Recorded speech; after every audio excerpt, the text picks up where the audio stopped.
Welcome back to another episode of the Capes and Tights podcast right here on capesandtights.com. I'm your host, Justin Soderberg. We welcome back comic book retailer and owner of Galactic Comics and Collectibles, Paul Eaton, to the podcast to discuss the 1990 Captain America movie.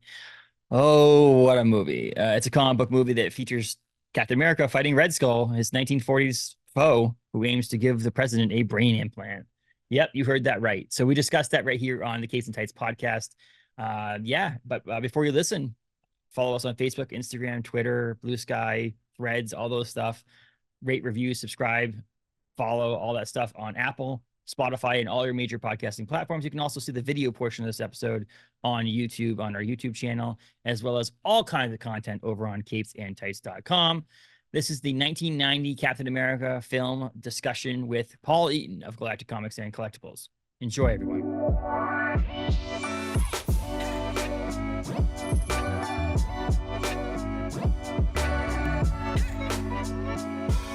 Welcome to the podcast, Paul Eaton, Galactic Comics and Collectibles.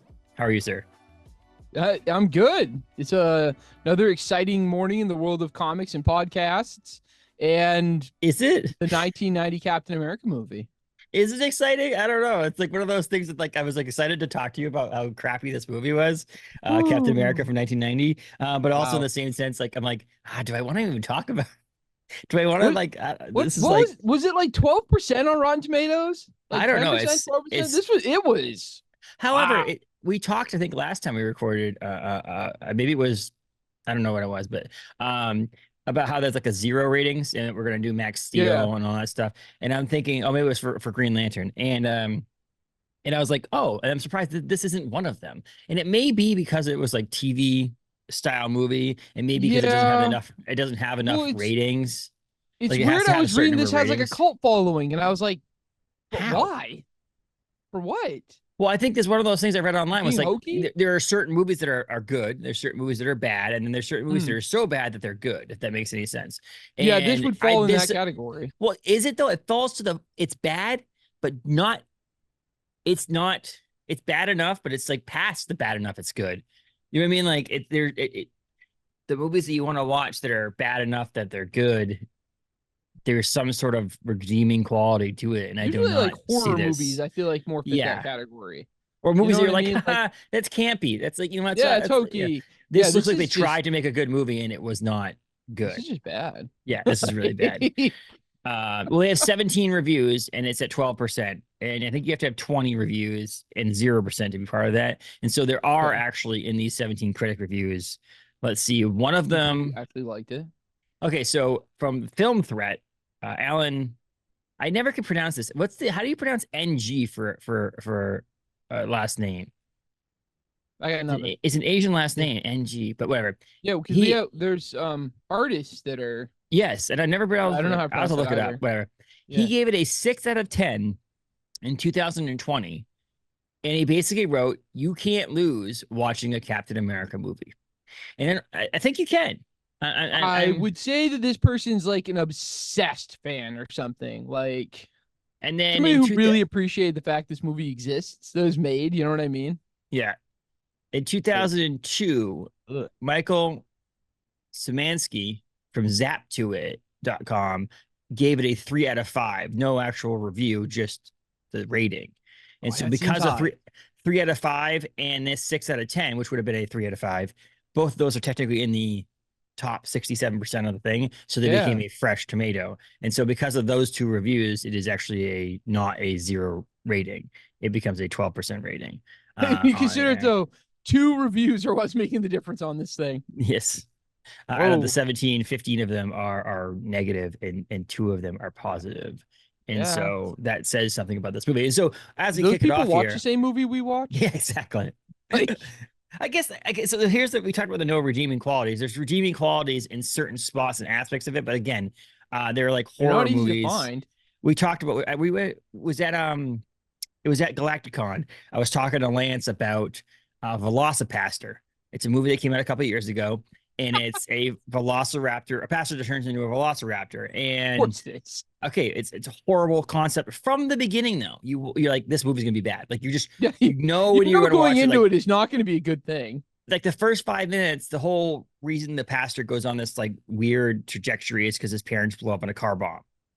And the car bomb is like, it like goes boom, and it has this explosion. And then it looks at the car where the car was, and it just says fire on the screen.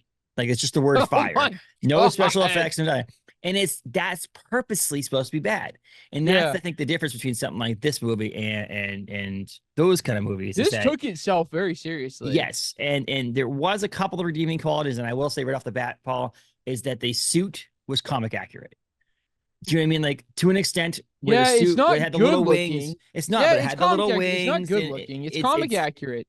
It looks like the old like Kirby Steranko original design looking stuff. But almost like not budgeted, or not, either they didn't have enough budget to do the suit right, or didn't have the means at the time. So it looks more like something you found in a high quality Halloween costume store than it looks like this is Captain America, the super soldier who's going to represent America and go to war with the Nazis and all this. It looked more like we got this. It'll work. Well, maybe it's more like the cosplay version. A cosplay version of Captain America. And even not a good cosplay version. Yeah. Like I've seen better cosplayers than this. Yeah. Oh, man. So the shield. The shield. Yeah. Can we take 1 second? They now have Marvel Legends makes a 1-of-1 scale movie replica, and they make a Captain America shield. They make Star-Lord's helmet. They make all this stuff. The shield you can buy right now and own yourself is better looking than the shield in this movie. Like, this movie shield looks like plastic. It looks fake. Like, the one that you can now currently buy and hang on your wall yourself or run around with this Captain America is much, much better looking than the Captain America shield in this movie that they filmed and put out. Paul, they only had a $3 million budget, though. That is $3 million we could have done better things with. I'm going to throw that out there, too. Like, that could have gone to, like... World hunger. No. Yeah, world hunger, trying to cure cancer, something, anything would have been... 4 years later, you could have saved it, put it in an account, get interest on it, and give it to the Fantastic Four movie. And that's what you could have done with the money. That would have been helpful. That would have been thoughtful. It would have been nice. It came out in December 19. So this is called the 1990 Captain America film. And if you ask me when it is, so there is one or two prior to this. I think there's one prior to this. Maybe there's two. In 1979, they came out with the Captain America movie, which we'll get to at some point. I think. But there's a 1979 Captain America movie, and then there's this movie, and I think the 1979 one is where he's a lawyer. They make him an actual lawyer, so it's a weird. Now, maybe the 79 one's one I saw as a kid, because I have a specific memory of Captain America driving a motorcycle out of like the back of a semi. It's possible it's that one. He has the shield on the front of the motorcycle, and it never happened in this movie. I think that makes it seem like it's probably it seems like a 1979 filming shot, like stunt thing, right? So that was like, that was probably what I saw. I was really disappointed to not see that in this movie, because I swore this is the one I saw as a kid, and I'm now thinking I've never seen this movie. No, I don't know. I own it.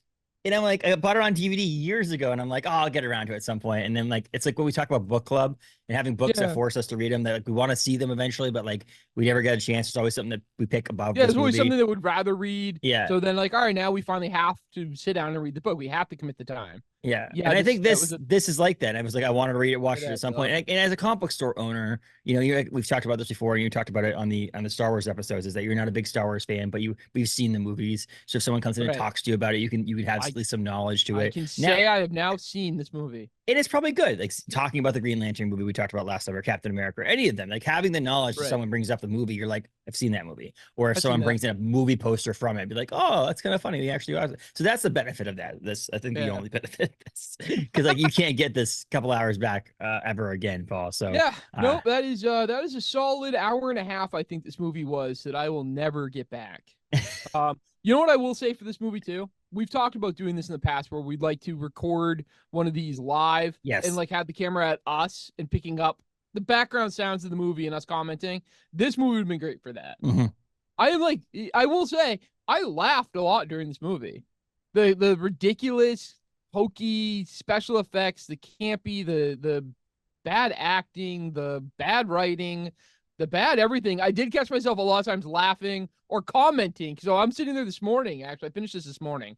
And I've got my headphones in and I'm watching it, and my wife's watching like one of her shows on TV. Yeah.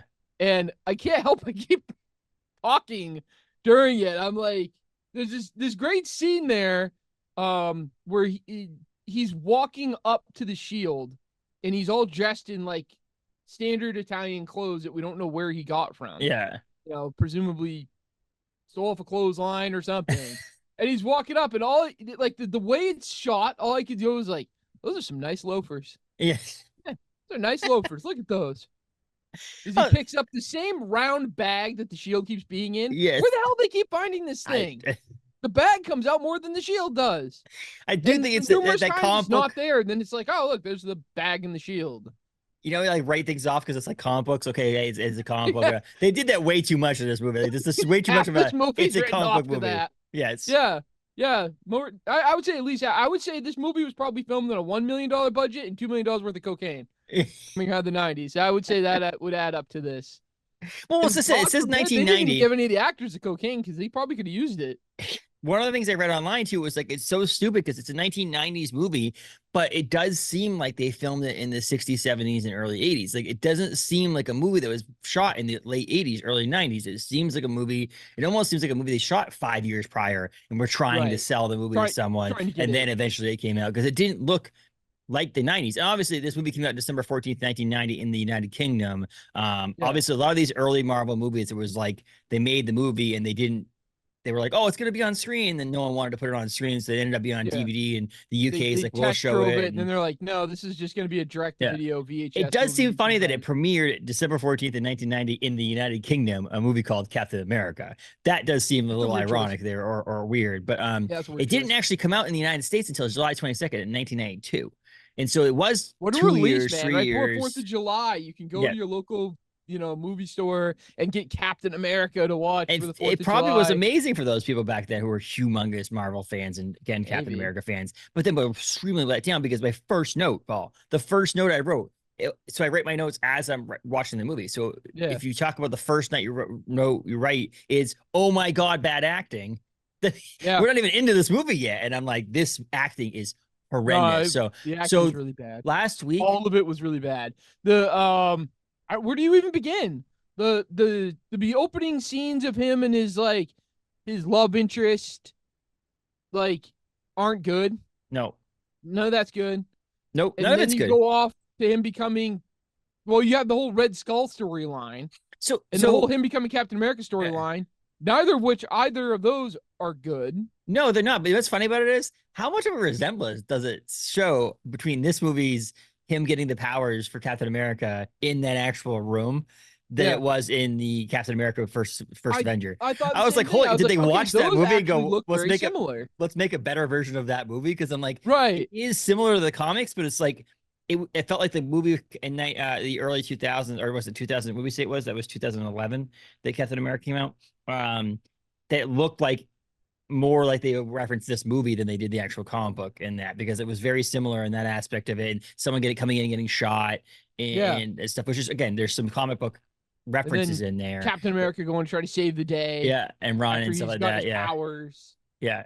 But I was like, the acting was horrendous. I just watched last week, or tried to watch last week, Salem's Lot 2, The Return to Salem's Lot, which was the sequel to the made-for-TV series Salem's Lot for Stephen King.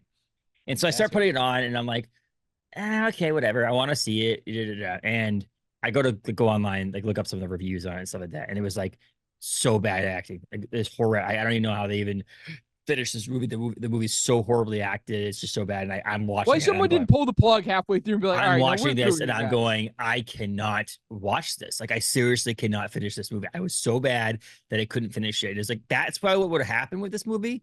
Yeah, if it wasn't for this episode. And so I probably would have turned this movie off. It was just so bad at acting. I watched it in 2 parts, and I would say I watched the first half hour probably 2 weeks ago, something like that. And I shut off that night and I was like, holy shit. I don't know if I can come back to this. And then this morning I finished it. So I will say that while none of this movie is good, Yeah. The second half is definitely better than the first Yes, half. it is. You're right. Yes. The first half, when you're getting the initial like powers and him becoming Cap and the Red Skull and all of his background story, and then they just like, well, you're Captain America now.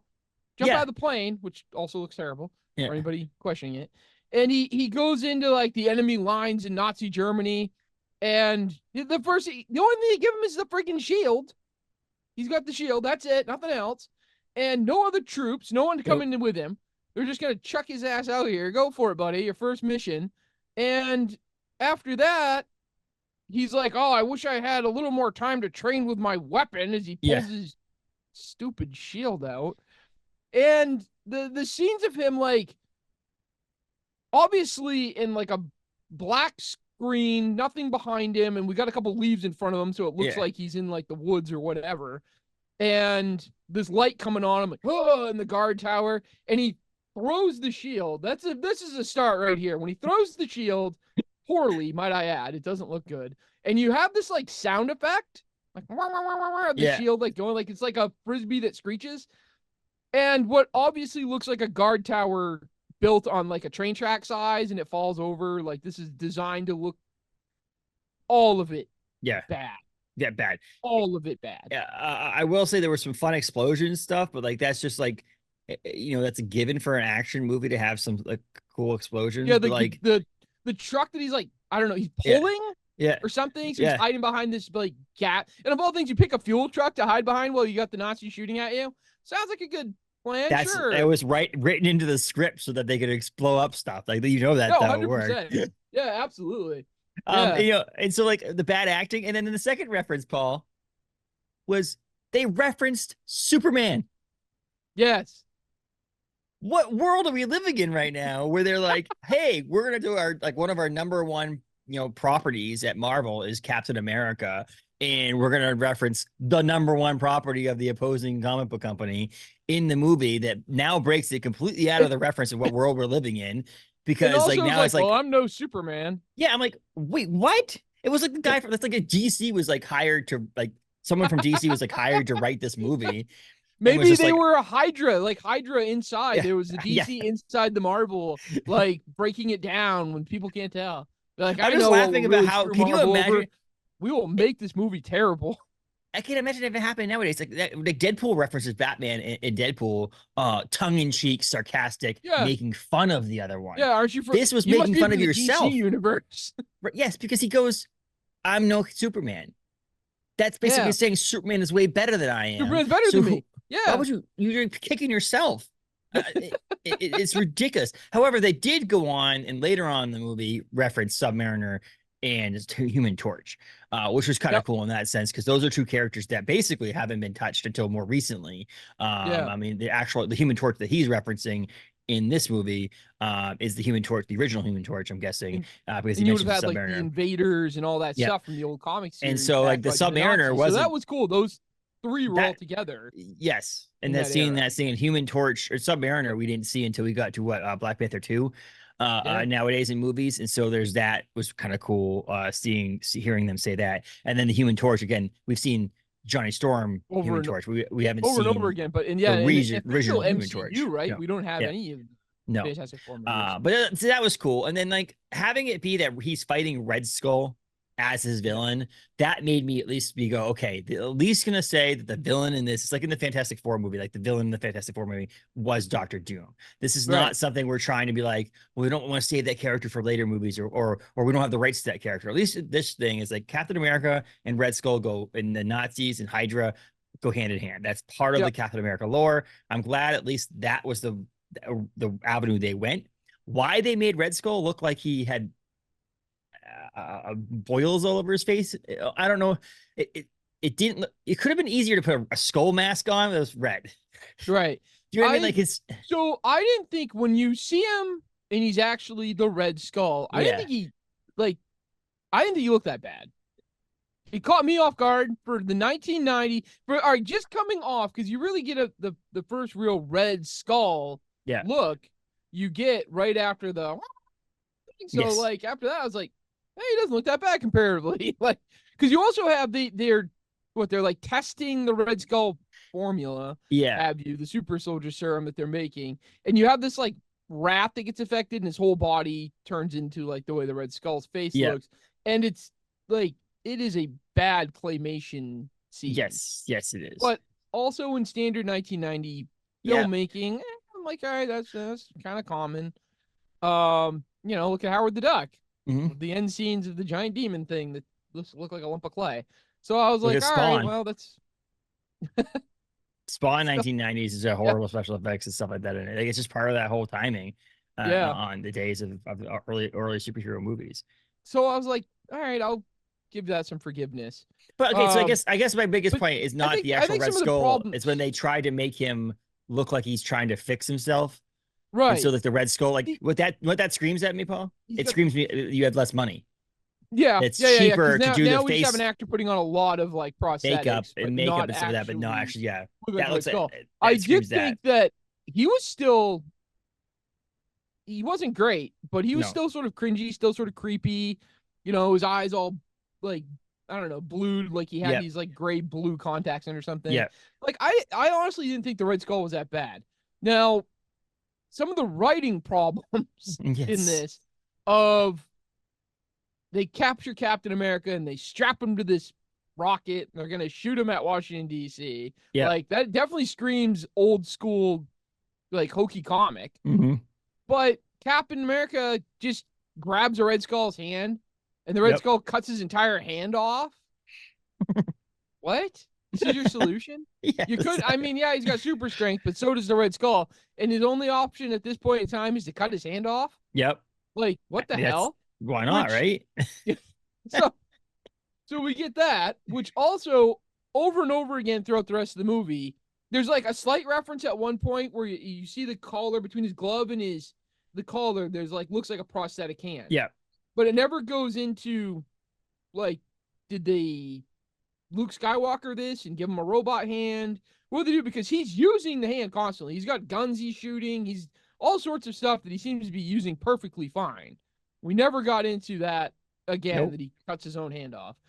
And the scene of Captain America on the missile, on this rocket that gets fired off, is horrible. It is terrible. And it only gets worse the more that it goes on. Somehow this rocket that goes all the way across the Atlantic, and just as it's coming down on Washington, D.C., and some little kid runs outside, like, we're in Washington, I can't sleep, and he's outside, and the rocket's coming. Just at this point, not for the, who knows how long it took this rocket to get across the friggin' Atlantic. Now that's about to strike, Cap finally decides he's going to do something. Yeah. I'm going to do something. You know what? It's been a hell of a ride over. I should probably try to make this not explode. And he starts kicking. He's over there eating his popcorn, just waiting. Yeah, the whole time. I'm in no rush. It's no big deal. The whole time he was like, oh, maybe there's like a screw I can get out. And then finally he's like, that screw's not going to come out. Yeah. Man, I really thought I could get my thumbnail under here. Nah, I guess this isn't going to work. So after that, Superman would have done it better. Yeah, well, he's no Superman. Superman would have gotten out of this. He finally decides he's going to kick a fin off the rocket or some freaking thing. He's booting at it. And like this kid's sitting there and the rocket comes down. He takes a picture and the rocket veers up at the last second.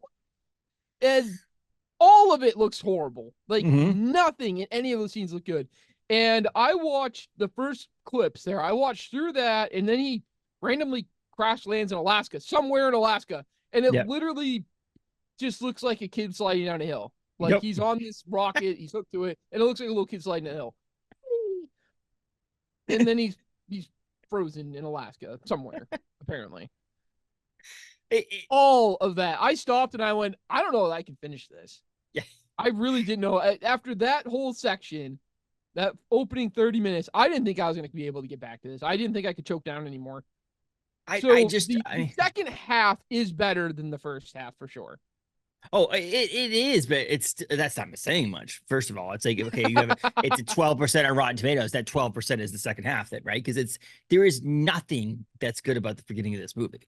Like, there's not like the only thing I could say of is that my whole take on comic book movies, and then I'm just glad it's made. Like, if I was I was 4 years old when this movie was released in the United Kingdom, that if I was a huge Captain America film, to be able to see Captain America on screen. However, one of my other notes I have here is there was way too much Steve Rogers and not enough Captain America. Like, there's a lot of Steve Rogers. So my whole thing is nowadays I love like the Daredevil series that was on Netflix where it was like mostly Charlie Cox as, you know, that is his playing Matthew Murdock is great. But the idea is that like it's trying to set up that he will become Daredevil and you're trying to get to know the person and so on and so forth. In an hour and a half to 2 hour movie, you can't really do that.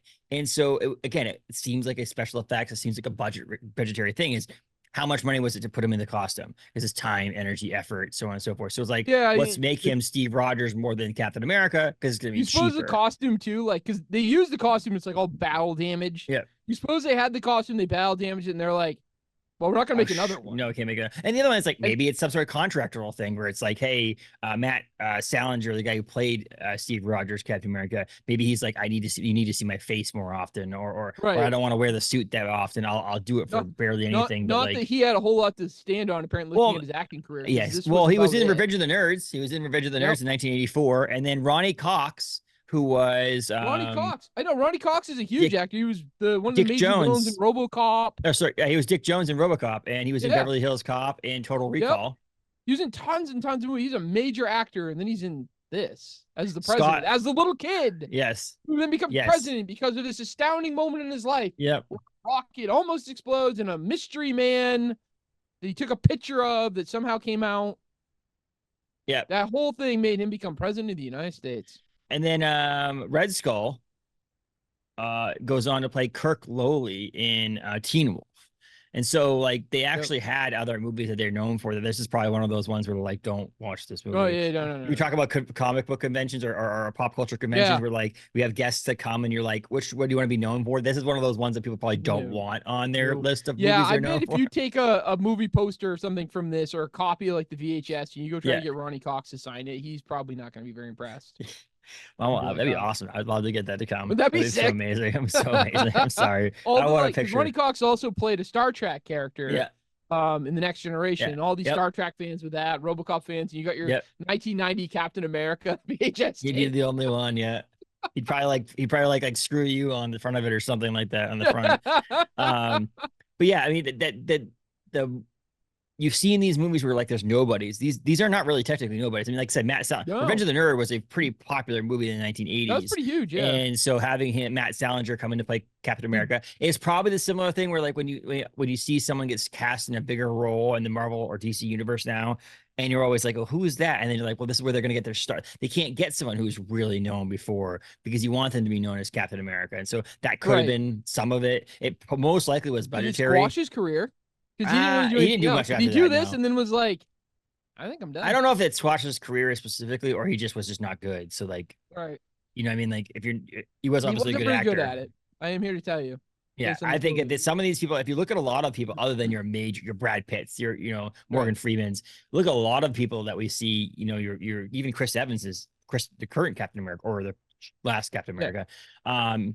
He had some movies at the beginning. You're like, what the hell are you doing those movies for? Because you have to do the movies to get started in Hollywood. Yeah. And so there are some movies that are questionable on people's back history and filmography of their thing. The only ones that really don't have that are the ones that are like your George Clooney's and the people who are like have been in big films basically since they started doing movies. But having this be like, I don't know if this would have killed it. I mean, Leah Thompson says that Howard the Duck killed her career. And she's a good actress. So there's that. Probably why it probably did. Whereas this is like he was just not good. So it's like you can say this, he probably blames this for his career, but in the same sense, they're probably like, you just suck, man. Like this is not good. Yeah, you could have maybe pulled this movie out of the fire a little bit. Yeah. And instead you just let it burn. Because if you're good, you get casted. You don't just get cast by being in another movie. You do. You audition for these things. If you can't audition for a movie very well, then we get the scene. Cap's thawed, which by the way, I mean the whole ice breaking thing, like ridiculous, and the Russians, I guess, find him or something in Alaska or something, and then he takes off, and this friend of the president that's a journalist has been trying to find the whole mystery man, and the Nazis somehow also find him based on a newspaper article, and they're like, "Oh, he's in Canada," and they show up in a helicopter. Like, how all these people randomly find him in all of Canada, right? Yep. Pretty good sized space in the wilderness, and all of a sudden they're like, "Yeah, if he went from Alaska, he's probably about right there." He's wandering fucking aimlessly. Yep. And they're like, "Yeah, he's probably right here." Yep. And they all show up at the same time, which is, very likely. And you always know they're bad guys in the 90s, apparently, because they have motorcycles. They got the dirt bikes. They're revving them a lot. Oh, that's a bad guy. That's not good for the environment. He's wasting fuel over there, revving that motorcycle. You know they're a bad guy then. We weren't allowed to hang out with those people as kids because they're bad people. You go inside now. Don't make eye contact with them. Yeah. Yeah. So the chase begins through the woods with the motorcycles, and that's just not good. And we're back to throwing the shield again, which is remarkably not good. Mm-hmm. And they write in the confusion scene, right? He's a little confused. He's in a German Volkswagen truck, so he's confused that this has got to be a person who's a bad guy. This is a Nazi for sure because it's a German vehicle. Yeah. Yep. So like all that. So all right, so they wrote in the confusion. But he's like, "You have to let me out. I'm gonna be sick." And he gets out, and then the like terrible scene of the journalist coming to check on him, and he just runs around. There's no super speed involved in this. There's no like he's Captain America superpower. He like a child runs around the vehicle and climbs in and drives off. I just love that the guy driving the car is just like, "Okay, cool, we'll pull over." Right. You're gonna be sick? Well, you don't want to throw up in my car. VW pickup here. Doesn't he make a joke too about how he is a Nazi? Like he says, like, "Oh well, then I guess I'm a Nazi."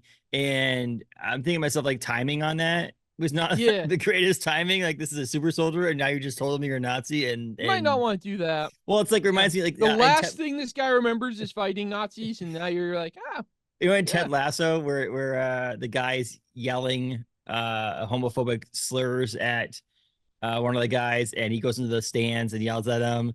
Yeah. And it goes back in the thing, and the guy who runs the office, guy, I forget his name is, Leslie, goes, "Sorry about my dad," and he's like, "Sorry, bad timing yeah, on that joke." Not a good joke, not a good joke. Yeah. That's what I felt like in this thing. I'm like, yeah, that's probably not the greatest thing. I tell a lot of jokes. I know there's some times that you don't tell jokes, and that's probably one of them when you tell someone you're a Nazi. Yeah, when you just picked up the super soldier who's been frozen in time and is wandering around aimlessly in Canada, you probably don't be like, "Oh, I'm a Nazi." Huh? I also think that if you watch Captain America, the first Avenger, or when Captain America is discovered in the ice block in the current MCU style movies, they put him in that like box. Spoiler alert to anybody who hasn't seen it, 13 years ago. And you're now listening to a podcast about superhero movies. The box, like apartment they put him in, that's really a soundstage, to make it seem like he's in the 1960s, right? Or So he's not like 1940s. And so and this one they're like, "No, we'll send a German vehicle to go pick him up." Do you know what I mean? Like there's like the thought process they had to not shock him. The government isn't like, it's in the newspapers, and the government's not trying to find him. They're not like, the army's not out looking for him because he is an American soldier. There's no scientist trying to figure out where he is and how he survived all these years. There's just one reporter in a pickup truck randomly driving through Canada. How do you even cross the border? Are you here for pleasure or the press? He's got press pass. I'm gonna go try to find Captain America, and they're like, whatever. A press pass gets you anywhere. You've seen that. Like, that's true. I just watched Civil War, not Captain America Civil War, but Civil War, the A24 movie about post-apocalyptic world, where there's like civil war happening in the United States, and it's about these press people who are traveling across the country to go to the White House to interview the president, and they got basically anywhere because they're press. So this was, whatever. I guess that adds up. This guy's just press, so he gets to go where he wants. Press pass. They're like, "Okay, welcome to Canada."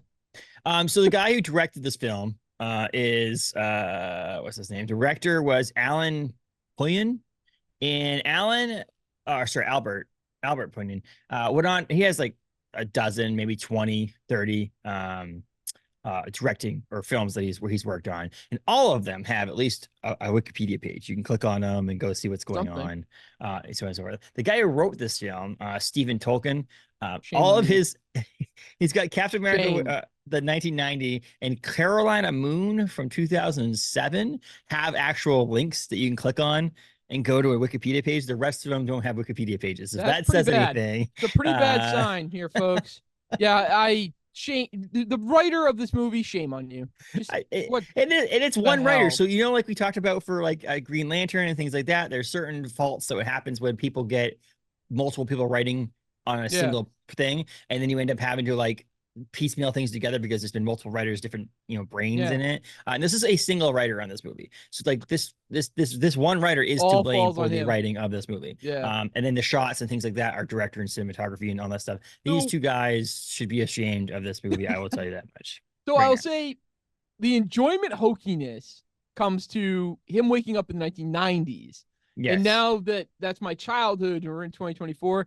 I do love the like 90 trope stuff, the punks, hey, got a cigarette, and like the mohawk and the like listening to a Walkman, and all of that, the feathered hair, he's like going on the, and there's now like no modesty, the woman in like the bikini running down the beach, and he's like, what the hell, like staring at her. Did they actually, here's a fun one, did the song that played during all of his like coming to like reality, he's now in the 1990s, was that written for this movie? There is a guy who did. So I was just about to talk about, the next thing was to talk about Barry Goldberg, the guy who wrote did the music for this movie. He sucked at his job because sorry, I mean the guy's 81 years old now, but like I'm sorry, that was another thing where it's like sometimes there's a redeeming thing where like, oh, the music wasn't bad, the entire soundtrack, the entire score, the entire everything about this thing is horrible. There's no, it seems like they tried too hard to do something cheesy special 90s music of the like I've got memories of you girl or whatever. And him showing him in the 90s and him remembering his love life, like from the 40s and like all that. Oh my God, that entire scene. I was laughing at it. So like, I'll give it that for its 90s trope ridiculousness. I told Liz at that point, I'm like, this looks like a bad, like rom-com from the 90s more than like an actual, I don't know, action movie or superhero movie or anything else. And we watched like Generation X and we watched other of these movies that are made for TV things or TV pilots that were like, like the same thing, the Doctor Strange one, they're made for TV. This was filmed and created to go into theaters. Yeah, this is a feature film that got in quote unquote developmental hell because of the fact that it's, where to put it and people didn't. It's possible that people watch it and go, I'm not putting this shit on the TV, on the screen. I won't get anybody coming. However, it should have been like a theater and this came across my desk, I wouldn't play this. No. So I saw one thing that was exactly right on. It's Captain America. It's 1990. A bunch of it seems like it's geared towards children, but a whole bunch of it is definitely not geared towards children. And you have the exact same like Howard the Duck problem. Where who the hell is this movie made for? It's not made for adults because it's ridiculous, but it's really not made for children because it's not so much inappropriate, but like there's violence. Not that the violence is well done either, but I mean they're killing people left and right here. The terrorists, especially the Red Skull guys, are like trying to kill people left and right. I love how you said that because Frank could go in as a kids action movie from the 90s, especially when you look at the grand scheme of things and the way we grew up differently. But Frank Lovis, who's an Entertainment Weekly critic, was one of the top critics on Rotten Tomatoes for this movie. In 2011, rated this movie an F, which is, congratulations, that's correct. An F is a good score for it on Entertainment Weekly. But this quote is, the movie isn't merely wrong for kids, it's just wrong. Yes, spot on. That's exactly right. Like what? I don't know who the hell they were trying to gear this movie to. Besides comic nerds that were at like my comic shop as a kid at Nostalgia Inc. That were gonna like if this was in theater, I would have gone and seen it, but I wasn't like a normal kid anyways. Growing up on action movies, so I would have gone and seen it because it's Captain America, and I'm sure plenty of like comic nerds would have done the same thing of like, oh hey, it's Captain America on the big screen, but it's terrible. It is such a bad movie. So again, we're gonna like our world of these crappy comic book movies. It revolves around a world of the 1994 Fantastic Four movie. I think there's like a lot of Yeah, them are like I think every episode we talk that about this that's thing, kind we of kind of like reference it. It's like the bar. it's like the epitome of when Adam Morissette and I used to do movie reviews, 170 episodes ago. We used to talk about like, would you go see the reference was, or the level was, we didn't rate them at that point. It was like thumbs up, thumbs down, kind of like I would go see it in the theaters if it was released in the theaters at the time it came out, or would you just stay home and wait for it to come out on DVD? Like one of those things. Like I'm gonna see it. All these movies, I'm gonna see at some I would have point. seen, I would have But seen it not knowing any better. my sure. question, Is there a trailer for this? I didn't look. Is there a trailer for this? I think so. Yeah. Why Oh, man, I would they? wanna go But watch this that. movie, 4 years prior, this movie was allowed to be on DVD. Yeah. And 4 years later, they did not put the Fantastic Four movie out, and they still haven't in it. And that this movie, and again, we're probably gonna like the 1979. There's that one, and then the next one. Right. The budget for the 1979 Captain America movie is $150,000. And that's likely going to be better. And that's going to be more accepting. It's more like, okay, you did what you could. You tried. Like the Doctor Strange. The Doctor Strange in 1979 tried. Yep. It did what it could. So it was 19. This had $3 million, and I don't know what the hell they did with it. So there was Doctor Strange or Captain America came out in 1979. Came out, what was it? January 19th, 1979 for TV. And then Captain America 2, Death Too Soon came out November 23rd, 1979. So there's two Captain America movies that came out in 1979 that were made for TV. I saw one of those ones. It's definitely that one because you look at the cover of it, it looks like he's got like a motorcycle helmet on. So it's got to be. Yeah, I bet I saw one of those ones as a kid. I bet I rented that. But that comparison to the 1994 Captain America movie, again, it's like this baffles me. What rubbish that Marvel and all these companies were okay with putting out, but they still wouldn't put that movie out. And I said a couple more fine touches, like actually finishing the special effects on the 1994 Captain America. The Human Torch CGI stuff, if they'd fixed that. If they fixed all that, it would have been far better than honestly, maybe cut out a few of the unnecessary weird mole man scenes. But other than that, I'm saying like this movie, I don't know what could a script. Dr. Doom in that FF movie looks far better than the Red Skull does in this. Yes, and so like it's just weird to me to see 4 years prior. They're like, I'll tell you what, Dr. Doom in the FF movie looked a hell of a lot better than the Captain America in this movie. Yeah. Well, maybe they didn't want this. Okay, this was out. This is 1990. This came out, and like, oh my god, this is shit. And so they didn't want that. And then they were like, again. Yeah, let's. I don't know, but that still was better than this movie. So that's the crazy thing is like, yeah. And so, maybe we should go back and watch those 1979 ones at some point because I think that probably be redeem Captain America in the world of comics. We can survive this thing. I think we can survive anything. So also as a fun actor, The Old Man. Yep. Christmas Story, my favorite Christmas movie. Yeah. And I'm watching, I'm like, oh my god, it's The Old Man. Yeah. And I don't think I've ever seen anything else he's in necessarily. He literally acts like the old man. I was waiting for him to start yelling at the dogs. Yeah. Like Bumpusses!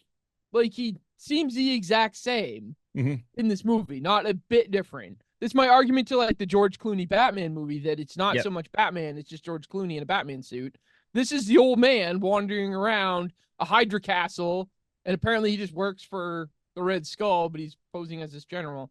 Like the other person, yes, the other person in this movie is Ned Beatty, who was Lex Luthor's like sidekick Otis in the Superman, the 1978 Superman movies. He was like his sidekick on that thing. That he was in this movie as well. His name's Ned Beatty. He went on to also do. He was one of the characters on Toy Story 3, and so on and so forth. He's one of them. I knew I recognized his voice too. When I heard his voice, he was nominated for an Academy Award. Yes, it sounds like Toy Story. Yeah, and so he was in this movie as well, which is kind of cool. He died in 2021, so you won't actually get to hear our review of this episode. But he was the reporter, right? Yeah, he was the president's friend, the reporter. Yeah. It's Ned Beatty. But yeah, so like this movie is not good. You had to give the recorder or something. Give it to Cap. You have to give this to. I don't know if that ever came up again. If it did, I missed it. I don't understand what the hell the point of that was. Nope. I don't see anybody else that name jumps out at me, but there could have been other people in this movie that went on to do other things, but I don't think there was. Not that I saw. Yeah. what's that? I just saw a reference to something here.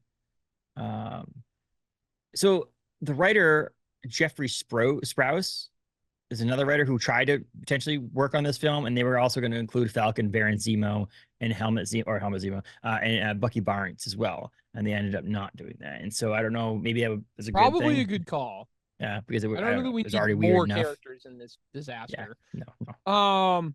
So my final thought watching through the end scenes of this movie. One, the big Captain America Red Skull fight. Yeah. I'm an old school like pro wrestling fan, grew up loving pro wrestling. Pro wrestling looks much better than this fight scene. I can tell you right now, we can go back, we can watch WrestleMania 7, we can watch SummerSlam. Anything is better than the fight scene between Cap and the Red Skull in this. Yep. Like terrible acting fight scene, just bad. All of that is just bad. Red Skull with his giant jumping back kick, which was great. When the hell did the Red Skull learn martial arts? Yes, exactly. Like, I guess he had time, right? He wasn't frozen. He decided he was gonna work out, take some Tai Chi lessons, stuff, you know. All that was really bad. That whole fight scene was terrible. Yep. And then he decides he's apparently lost. Somewhere in this, he's decided he's lost. I don't know where the Red Skull is chosen that, you know, this he's not going to win this battle. And he goes up to a piano on the edge of a cliff of his castle. Why he has this piano looking out to sea, we don't know. Just by itself, this very expensive grand piano. And he pulls out a futuristic / ancient device that is a trigger for this bomb that is neither modern nor not. And he sets it off that is going to kill all of Eastern Europe. Like 70 million people he's bragging about are all going to die. And Cap finally somehow manages to, you know, he gets to the shield and he off goes the shield again. And there goes the Red Skull tumbling off the castle. Apparently, him dropping this device now makes the bomb not go off. We don't know. Yeah. Cap never gets the thing. He never stops it. As long as I hit him with a shield, problem solved. Solved, yep. And then through the whole thing, you have the Red Skull's evil daughter and all of her evilness and wickedness, and she kills Sharon Carter's mother, Captain America's love interest, and all that. And now she finally gets hers as the shield is coming back around, and he simply yells, "Heads up!" And presumably it hits her. She turns around, and then he just catches the shield because we can't show her getting hit with it. So, and that was the big conclusion. I'm sorry for anyone that wanted to not get this. You know, I should have warned. Spoiler alert for the end of this. This movie came out 34 years ago. Wow. I went through whatever it was at this stage. Let's say 85 minutes of this movie to get to this big close. What the hell? Like, I don't think anybody knew what they were doing. It's not like I think the guy writing it was like, all right, so we're gonna make him go up on this for no reason at all. He's still got a machine gun that he's blasting away at Cap with, but he's gonna pull out this random device that he apparently hid up here in case things ever went badly. He wanted his favorite piano facing the ocean because he, you know, whatever. What? Yeah. Like, what the hell happened here? Where did we get? I can understand, like, did this guy, like, have 7 Captain America comic books he went through and was like, oh, we'll reference this and that. And he's like, I don't really know how to end it because all of mine, I have, like, a second part of a 3-part miniseries. I don't know how you end these comic movies. Yes. Like, none of my comics have an ending, so we'll wing it. We'll figure it out. And at the end, we're like, we got to end this movie. Yeah. Yeah, we're running out. I guess we'll just do this. Guys. I guess we gotta end this thing. I was gonna make this scene for a different movie, but we'll just put it in this movie, and we'll just change the characters a few bits, and you know, so on and so forth. But I'll work out. They're comic book fans, folks. They're stupid. They're not gonna ask questions. Well, like I said, part of it is the fact that if you put someone's name on it, like Captain America, you have that ability to potentially sell tickets anyway. Right. Like any Star Wars movie doesn't matter. The Star Wars movie, any Star Wars movie out there that comes out is going to make its budget back because the word Star Wars on the screen is going to send people to the screen to see it. Right. Whether or not they make billions and billions and billions, it's obviously, you know, to be known whether or not the movie's good or not. But I feel like there are nowadays, this is 1990. Is a Captain America film in 1990 outside of the nerd culture, you know, sphere was it enough to bring in people to see it? And I that's probably why it was tried to find a home, and then eventually just became out on DVD, and you know, people, I mean, we look at like Dick Tracy came out in this era. Yep. But yeah, you try to compare this and look at this comparatively to Dick Tracy. It's like, this is horrendous. You consider that. Sure, I mean the budgets were different, and somebody didn't write Dick Tracy's entire movie in like 15 minutes in the back of an airplane bathroom, which was what this movie seemed like it was written in. Yeah. Like, it's just. There is a trailer for it, so if anybody wants to see it online, there is a trailer. I'll have to watch the trailer. You can also just like I was gonna click the link on the post for this thing, to buy it. I guess it's the hour and 37-minute movie. It's just on YouTube too. You could buy it or watch it. Some guy named Kindness Eternal uploaded it. They're not being kind to people by uploading this movie, but that no one took it down. Kind. And I would say it's not in any close figure because it's been on there for 8 years and has 7.8 million views. So I'm sure that they're fine with it being on the internet, I guess, for free. There's all. You can also watch want people to pay you to watch this, Paul, for the movie dump. A YouTube channel has the final scene for Captain America in the 1990 film available to watch as a one-off thing. So if you want to watch the 8-minute, 10-second final scene to Captain America, you can watch that on YouTube as well. I am interested because I saw there was a thing that there was a director's cut of this movie, which, by the way, we'll get into this perfect quote. But there's a director's cut of this movie, and I'm assuming we watched the original. I'm assuming we watched the theatrical release. Yes, we did. And supposedly, according to the cult followers out there, the director's cut is much better. And I read this whole thing out loud, and my daughter Charlotte goes, "Is it just a whole different movie? Is the director's cut like a completely different movie?" And I'm like, it would have to be.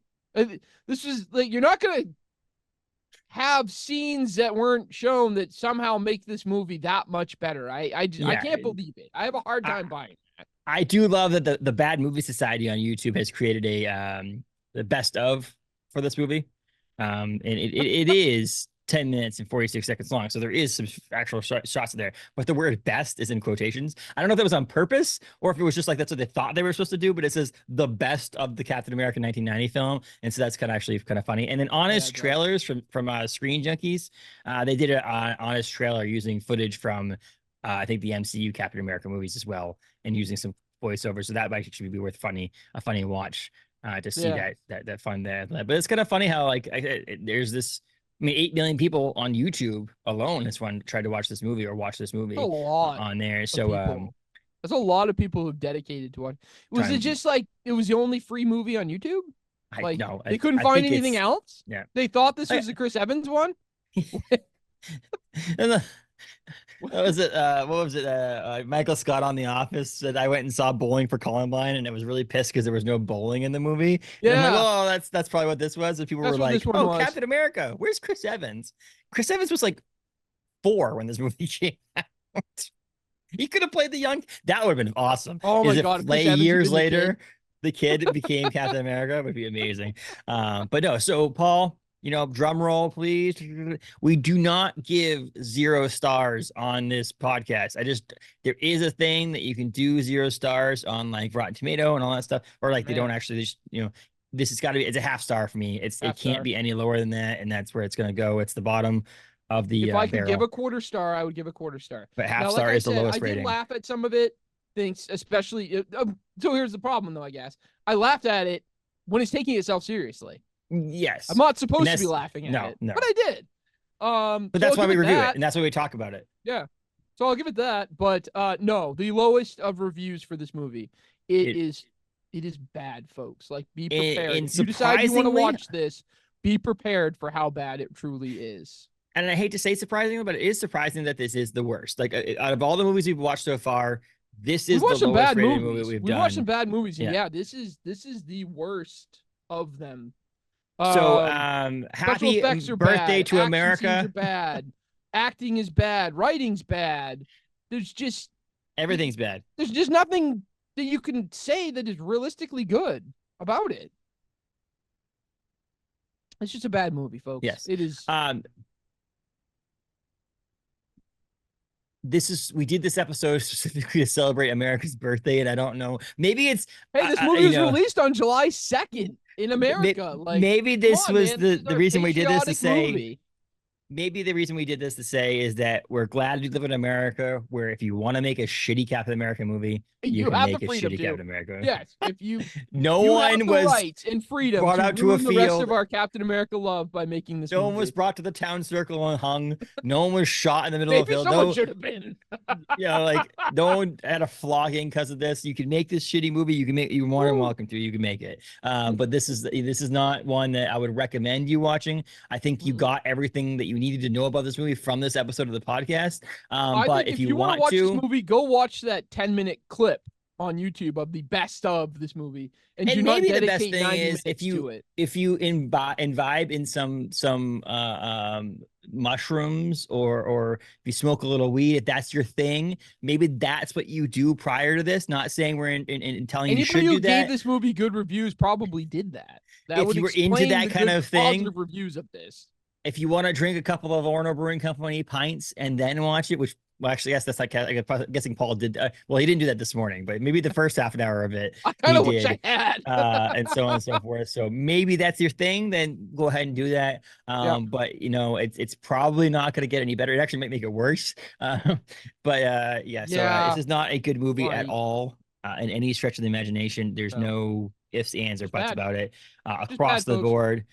Was bad. If any redeeming things on it, that's where that half star came from. Like the fact that we did see somewhat comic accurate, the fact that Red Skull was in it, the fact that they mentioned Submariner and they mentioned Human Torch. That's what gave it the half star. Yes, that's what gave it the half star. Everything else is the reason why it's not as everything would have made it a 0 star. Had an attempt at comic accuracy. Yes, and still failed miserably. That's all it gets. Yes. And so you need like a giant half star logo come up on the screen right now. Bam! That's another one down, Paul. Another one down of these not so amazing movies.